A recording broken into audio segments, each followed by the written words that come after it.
In this lecture, we're going to talk about the differences between static and dynamic routing. So when we talk about routing protocols, we're talking about dynamic routing. When we talk about manually inputting routing tables into a router, we're talking about static routing. And let's start off talking about static routing, because that previous lecture I showed you routing tables, and specifically in the Cisco Packet Tracer that we're going to revisit later in this section, I set that up as a static route, because it's a very simple route. You're often going to see a static route for very simple routes for small organizations. But when organizations get a lot bigger and there's constantly a lot of changes and redesign occurring, you're going to see dynamic routing, because there's pros and cons to using a static route. The pro is that it's very simple to set up. The downside is if you decide to ever expand your organization or make any changes, you have to manually go in and update those routing tables. So it's a manual process, and it's something that you as the administrator have to manage. It's the same thing as IP addressing in terms of determining if you want to use the DHCP server to handle giving out and leasing out your IP addresses, or if you want to manually configure all those IP addresses on your system. Well, maybe easy and simple within a small organization. Let's say that you have 10 computers, you're a small business, that could be very simple. What happens if you expand to 100 computers?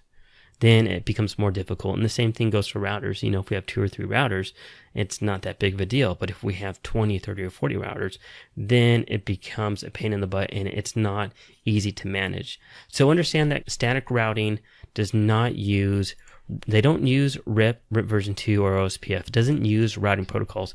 You put in the specific routes yourself. You determine them and you put them in. And so when anybody connects to that router to send a packet of information to another router that you're connected to, it's going to be based upon the static routes that you put into that router. Now, these are often seen as a default route. So you can use a combination of static routes with dynamic routing. And typically what you're going to see people do is they'll set up things such as router RIP or OSPF, and they'll also put in a static default route as well, just in case, as a kind of a fail-safe, just to make sure that if these routing protocols aren't operating properly, they should. But if something happens, it'll always fall back to a default route. We're going to talk about this a bit more as well in this section. Now, dynamic routing. Well, this is simple. Dynamic routing, we're actually going to demo this. So when we take a look at Cisco Packet Tracer later, near the end of this section, we're going to take a look at a static route versus a dynamic route. This is a great thing, dynamic routing for medium to large organizations. It's automatic and hands-off. You just turn on router RIP or OSPF. You set up a few different things, and it's going to learn and populate these different links to these other routers within your WAN on their own. So the routers are going to make changes on the fly, meaning they're going to update themselves on the fly. And this is called convergence. So convergence is the process of updating based upon how the network infrastructure changes. So these routing protocols are hands-off. You don't have to do anything.